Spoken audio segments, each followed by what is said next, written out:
Back in December, the Environmental Protection Agency circulated a memo that outlined their proposal to limit the amount and types of information that this agency sends over to its Science Advisory Board, the SAB.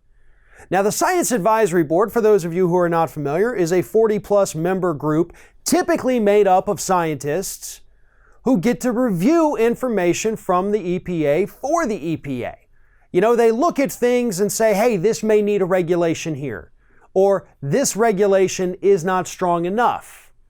But typically, this Science Advisory Board is the one that comes out to the EPA and says, listen, we looked at all the data you have, we have to do something about this. Which typically means corporations get in a little bit of trouble, or at the very least have to pay a little bit of money to clean something up. And so the EPA in December, after trying for 2.5 years to make this a reality, said, you know what? We're just going to stop talking to the scientists. We don't want to send them our information. And this actually came after both Scott Pruitt and Andrew Wheeler, who came after Pruitt, decided to purge the EPA of a lot of their actual scientists and instead replace them with industry insiders and corporate scientists who came from some of the biggest polluters on the planet.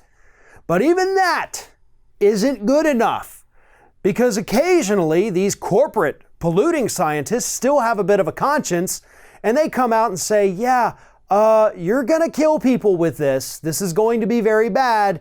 You shouldn't do it. So now Andrew Wheeler just says, well, to hell with it. We're just not going to ask you anymore. And that is going to end decades worth of precedent and intelligence at the Environmental Protection Agency. But the Democrats on the House Science Committee are hoping to make sure this doesn't happen. And they are demanding that the EPA give them a reason as to why they're making this decision. Why are you making this move? Can you provide us, the House Democrats are demanding, with one simple example as to why this is a smart decision or why this is a necessary decision? So now it's up to the EPA. And of course, we all know the EPA is not going to be able to do that.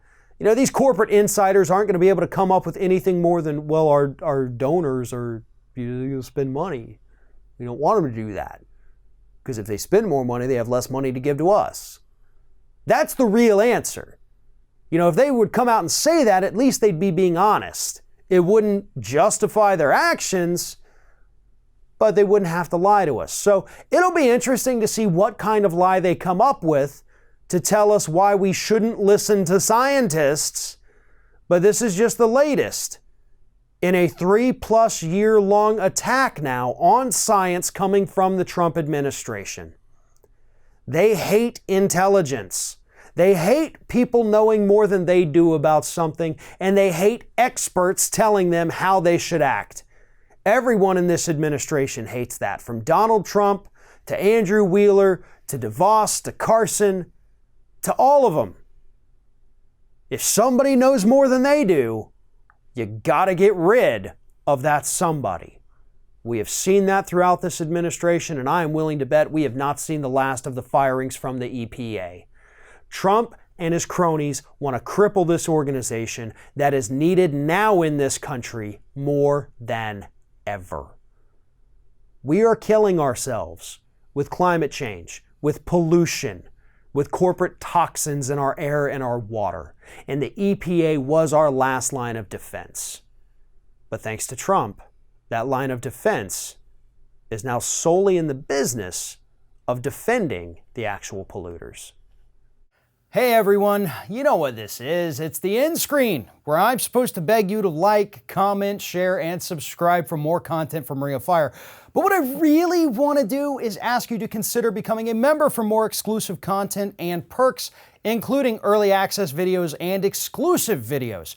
Check out the link in the description, or go to youtube.com/theringoffire/membership.